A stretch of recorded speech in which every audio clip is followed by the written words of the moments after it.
Nelson Mandela Stadium in Namboole. After years of anticipation, the gates are finally open and the stage is set for a clash over the Titans.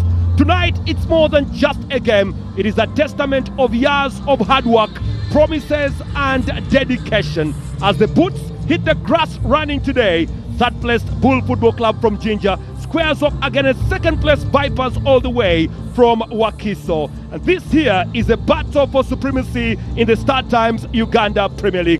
With the Royals dropping points yesterday, the stakes have actually been higher and have gotten more higher. Intercepted with his Chiria. Back to Mwere. Oh, the pass was very poor, really poor, but they still have the ball. Alex Kitata scooping that ball deep through the shot. It's low! What a strike!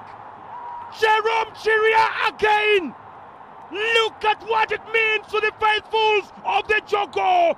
This is the real football. Jerome Chiria scored a beauty in the Uganda Cup and scores a beauty again here. From the eyes of that man, he will be praying that the result remains like this. Simeon Masaba. What a run and what a finish from Jerome Chiria. 3 goals in the Stanbic Uganda Cup. Start Times Uganda Premier League rather. And what a cross that was. Chitata and banged in well by Chiria Jerome.